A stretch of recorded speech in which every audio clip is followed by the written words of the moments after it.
Hey everybody, Zee Garcia here. Today we are going to be taking on the mantle of ancient evil beings trying to control old London with our zombies and vampires and all sorts of beasties in Sorcerer.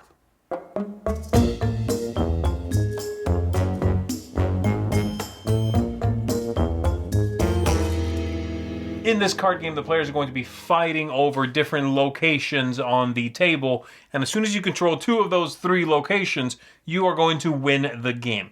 To do that, you first put together a deck of cards made up of three distinct parts. You shuffle all that together, which we call shuffle building a deck, and then you'll go back and forth fighting over those locations, playing cards, and so forth.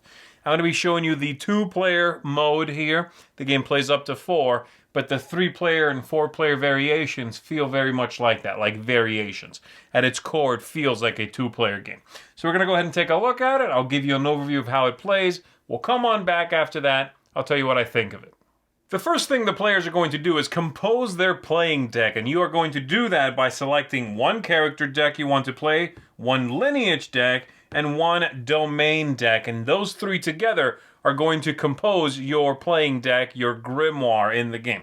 So let's say I want to play Tegu here, this deck, the Necromancer, and this one, Forgotten Temple. And so my title in the game would be Tegu the Necromancer of the Forgotten Temple. I would grab the top card from each of those. Those are going to be face up in front of me during the game, and the rest of the cards will be combined and shuffled together to create my playing deck. Each player is going to have their own player board here with their deck, their three starting cards, and a couple of tokens to track their energy and their actions. Everyone gets one of these, which is double-sided, so you can pick whichever side you want. And so I'm just going to be showing you one side of the playing area here, with one player set up there, and the three battlefields here that would go between the two players. If you're playing more than two players, this would be slightly different, but I'll touch on that later if I get a chance to. And the start player is going to draw, or both players are going to draw 6 cards from their deck. They have a chance to take a mulligan and switch some cards out. You set your energy at 6 actions, one of these omen tokens, and whoever the start player is also gets this token here. And you are ready to begin. The objective of the game is going to be to fight over these 3 battlefields, and whoever controls 2 of the 3 is going to win the game. You have to wear down your opponent's defenses on that battlefield, and when that's done, you'll flip it over and control that battlefield. No more fights will take place there. So normally the first thing that happens is the ready phase, but we do skip it in the first round. However, I'll go ahead and go over it just so you know what's going on. So there's a few phases there. In the ready phase, a few different steps. The first thing is the new star player would get the fate counter here, filled side up. You can empty it for an effect. So that's the first thing. Everybody readies all their exhausted cards. The start player will decide how much energy is gained. You can either give both players 4 energy, or you can roll this 8-sided die and both players get that much. It's up to you. It'll be a random amount, of course, but both players do get the same amount. And then once that's done, you get all 6 of your actions back. Each player is going to get 1 new omen here, and you are ready to begin as soon as you put your avatar on one of the 3 fields in play. Your avatar is a standee figure, like this one here, that is going to denote where you can use these cards and affect the battlefield. So you can only affect the battlefield where you are standing, this being you. You don't take place or part in any fights or anything, but it does limit where you can take some actions in the game. So the start player will put it somewhere, the other player will put theirs somewhere. I'll just grab another one and put it up there so you have an idea of what this might look like. Let's go ahead and grab a different one. We'll sample it against this character. It'll go there, and then we are ready to take some actions. So here are all the possible actions you can take. Okay, you can spend an action, gain 2 energy. You can spend an action, draw 2 cards. You can spend an action and play a card. The cards are going to have a cost in the top, and if it's a minion, then it's going to have an amount of attack dice it rolls and a number of defense it has, which they call essence, as well as possibly some sort of effect. You can spend an action and reinforce, or which means moving characters around as well as your avatar, following the set rules. And you can spend an action and activate a power, something that says action, something, something. All right. So let's say I want to play that card I showed you. All right. This one right here, which is a Vengeful Mummy. And so I might spend an action, spend 1 energy because that's the cost, and put it into play. A lot of the cards are going to have effects that matter when they come into play, when they are killed, things like that. I'm not really going to go into that too much. And then the players alternate taking actions back and forth until both of them have spent all of their actions. And at that point, I might have, a few more creatures in play here. And let's see, let's put this one over there for 4, and so on. The idea being, you want to, again, control 2 of these battlefields, so you're hoping to pick your fights, so to speak, so that you are able to do that before your opponent does it to you. One other thing that happens is a lot of the cards that you play are going to give you more of these omen tokens, so you want to hopefully go into the battle phase with a few of those because they'll let you manipulate the dice rolls. Speaking of the battle phase, let's go ahead and dive into that. Once we are both out of actions, we'll go through the battle phase. Whoever the start player is, let's say this player here is the start player and I'm sitting on this side, so I'm not. From their left battlefield, we are going to start taking actions back and forth, having somebody exhaust and attack.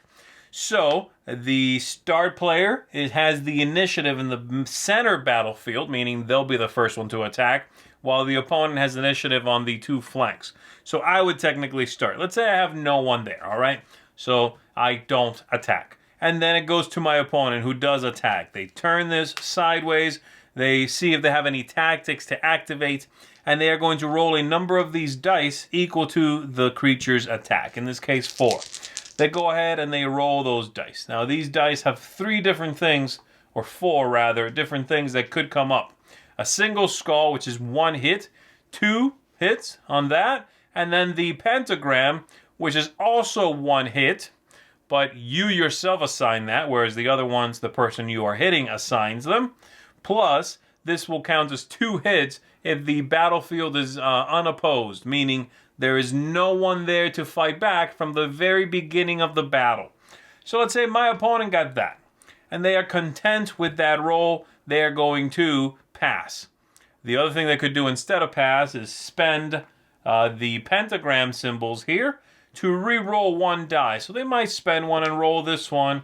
Oh, it came up blank again. They want to save these 2. They will pass. And now I have a chance to spend some of my own and roll something. So I might roll this one. Roll that. Oh, I got the same thing. I could spend another one and roll again. I got that. That's better. Now I'll pass. It goes back to them. They could spend 1 and re-roll this blank one again. And they got another pentagram. That's bad for me. Let's say I'm out of the token, so I say pass. They say pass. We pass in a row. It's over. And now these hits are assigned. These pentagrams are 2 hits that they themselves will get to add. And since it's unopposed, they'll put them on the battlefield here. If I had a creature, though, then they would put these 2 hits, and it would just be 2 hits wherever they want, and I assign the other 2, possibly to my creature. But this is all going to add up to 6 hits on the battlefield, which I track on my side here, hoping not to get to 12, because then I've lost that battlefield. And once that's done, then we go to the next battlefield, in which they begin a fight. Turn that, roll a couple of dice, continue manipulating them. They're happy with that, so they'll pass. I'll pass. 3 hits. I get to assign the hits, so I might give them to a creature there, and then we go to the final battlefield and have fights back and forth until everyone there is exhausted. There is a limit to the number of creatures on each of these, and that is 4 per side. So they could have up to 4 creatures on one battlefield, and so could I. Once this is done, the round is over. We do any end of round things, and we go to the top of the next round, in which we do the ready phase with readying everything, getting all actions back, getting an extra token in our pool here, and possibly rolling for actions, for energy rather, or just giving us 4, and so on. All right, one final thing is this token here lets you one time during the fight spend it to re-roll the entire pool of dice. So you get to do that one time. You can do it to your own roll. You can do it to your opponent's roll. It counts just like these, but you get to do it to the entire pool of dice. So there you go. And this is going to continue back and forth until these, locations are destroyed. You flip them over. You put a token on them to denote who won. So my opponent won in this case. Any creatures that are there won't fight anymore, but they could spend that reinforced action to move them to a neighboring location. And we continue taking turns like that, deploying and taking actions and fighting over these locations. These 3 cards, as I said, you begin the game with them face up, and they'll give you different abilities and actions depending on, what your deck is composed of. These basically enhance and sort of give you a feel for the kinds of things you are going to find in your deck. That's pretty much it. You should have a decent idea of the kind of flow you are going to encounter here. So let's go back up top and let me tell you how I find the game to feel and what I think of it, what it brings to the table. Here we go. All right, so there you go. That is Sorcerer. Let me go ahead and talk about this, give you some of my thoughts. Overall, I have to say I like the game. I think it's a wonderful production, and it is an engaging game overall. It's one that I've enjoyed playing every time I do. But that's not to say I don't have a couple of issues with it, mainly 2. So let me dive into that first. The main one being that it just does not feel very original. I feel like I've played a variation of this game at one point or another, likely many times. And if you know your games, then this feels like Magic the Gathering meets Smash Up. It's those 2 things put together with a new theme on top, one that we've also seen. Vampires and mummies and what have you, right? This very dark, oppressive sort of setting where you shuffle your deck together and then kind of play a variation of Magic with a bunch of dice. That's how it feels. That's not necessarily bad, and originality does not sell board games, but I do want to mention it that if you are someone that consumes a lot of board games, you might also have an issue here with originality. The other problem I had was, and I'll go ahead and dive into my target audience system here, game length. And that is not that the game is necessarily long. What I'm talking about here is cadence, the way the game feels, the sort of beat of the game. The first part of every round where you are going back and forth, spending your energy playing cards, that feels like a standard deck building game, Magic the Gathering, all those kinds of games. It's the second part, the dice chucking part, which does not really feel like a dice chucking part because it also has the same cadence as the first part in which you roll your dice one time and then go back and forth kind of pecking away at the dice pool and manipulating it one die at a time. It's a little slow. I think that's my main issue with it. If you have a lot of units out there on the board, it's going to take a long time to figure out all the fights.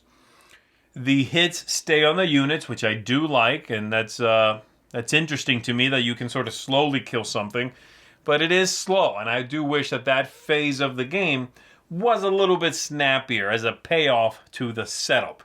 Putting all the units in play and giving them attachments and so forth feels like setup, and then the payoff is also a little meandering. So there you go. Everything else I do enjoy in the game. I don't think it's for everyone, but I do enjoy it. And I'll start with thematic ties.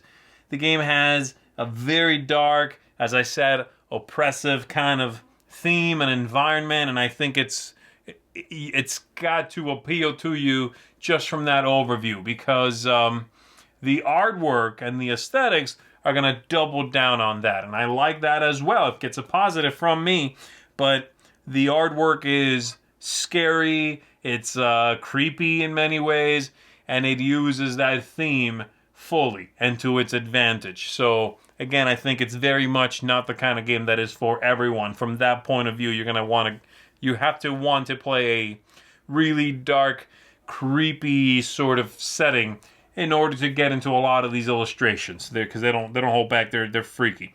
The box also is way too large for this game, though I know there's a lot of expansions apparently out or coming. I haven't seen any of that. So I guess I can kind of understand that to a degree, but it is definitely a very large box.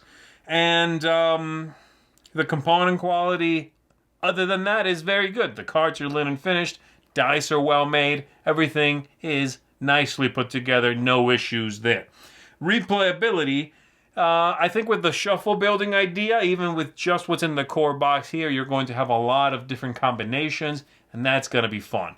Even without that kind of thing, the game has a lot going on in it, so I think the replayability is high anyway, but being able to manipulate which 3 pieces you put together and makes your deck is going to allow you to, oh, I want to play a deck that is heavy on forcing my opponent to discard cards. Okay, there's one of those people will do that.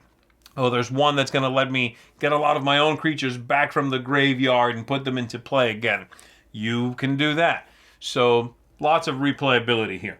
Tactics and strategy is the one thing I haven't talked about. I talked about game length already. Tactics, strategy, and luck. And that's important for this one because this game, while there are tactics, while there is strategy as to where you push, where you hold back, there's also a lot of luck. But it is a dice-driven game, really. So it's kind of hard to fault it for that. It's one of the questions I have in front of me here that I use to talk about this is, do the choices in the game fit the game style? And in this case, I think it does. I think this idea of chucking a bunch of dice, seeing how well your creatures do in this fight, pecking away at each other back and forth over, how good your pool of dice is, I think fits the style of play here. If you are someone who feels like if you're someone who might feel betrayed by the fact that you put out what seem to be the best creatures, you paid the most energy for them, and then your opponent just rolls better than you, if that sounds like it might leave a bad taste in your mouth, this might not be for you, because you know what? That could happen. It could happen that you roll, and it's a garbage roll, and your opponent turns the tide with weaker, fewer creatures. But that's the kind of game this is. It is dice-driven in many ways. So I don't have a problem with it, and though I wish that phase was faster, it is a core concept in the game. So, overall, I do enjoy Sorcerer. Again, big old box here. Not sure how I, feel about that. But, and the originality being the big one. But I do enjoy it. I've had a good time with it. I like the theme a lot myself. Though, again, I don't think it's for everyone. And it's a lavish production. I've enjoyed my time with this. And I think I'm going to continue playing it because there's more here to explore. Even though I've played it several times already, there is more here to explore for me. And I'm happy to pursue it, So there you go, Sorcerer. This is going to get a seal of approval from me.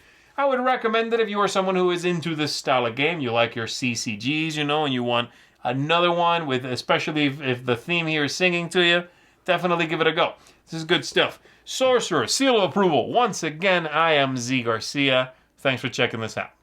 Thanks so much for watching the Dice Tower videos. Find more great videos and reviews as well as our top-rated audio podcast at Dicetower.com.